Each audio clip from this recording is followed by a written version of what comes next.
శాసన మండలి ఎన్నికలు ఏదైతే 5 స్థానాలకి రావటం జరిగిందో దాంట్లో భాగంగా వైఎస్ఆర్ కాంగ్రెస్ పార్టీ నుంచి మరి విజయనగరం జిల్లాకి సంబంధించిన వైఎస్ఆర్ కాంగ్రెస్ పార్టీ అధ్యక్షుడు కొలగట్ల వీరభద్రస్వామి గారిని వైఎస్ఆర్ కాంగ్రెస్ పార్టీ అధ్యక్షుడు జగన్మోహన్ రెడ్డి గారు ఎంపిక చేయడం జరిగింది. దాని ప్రకారంగా ఈరోజు నామినేషన్ దాఖలా చేయడం జరిగింది.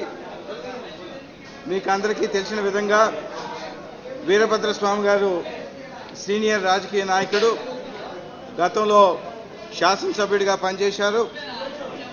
మరి అదేవిధంగా శాసన మండలి సభ్యుడు కూడా అయ్యారు.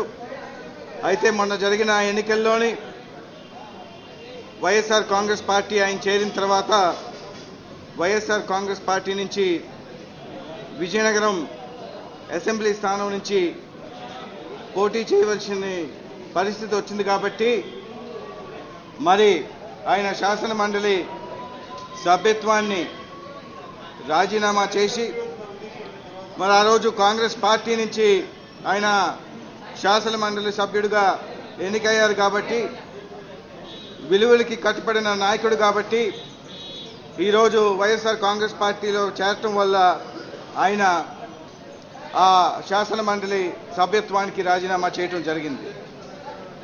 ఈరోజు నామినేషన్ ప్రక్రియ పూర్తి చేసుకున్నాము.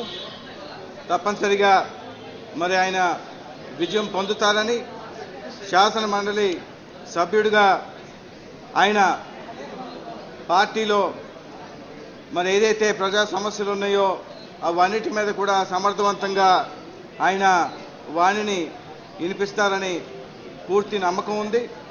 అదేవిధంగా మరొకరు సీనియర్ నాయకుడు పిల్లి సుభాష్ చంద్రబోస్ గారు, తూర్పుగోదావరి జిల్లాకు సంబంధించిన మాజీ మంత్రివర్యులు, మరి ఆయన మంత్రి పదవిని కూడా త్యాగం చేసి వైఎస్ఆర్ కాంగ్రెస్ పార్టీ స్థాపించినప్పుడు చేరటం జరిగింది.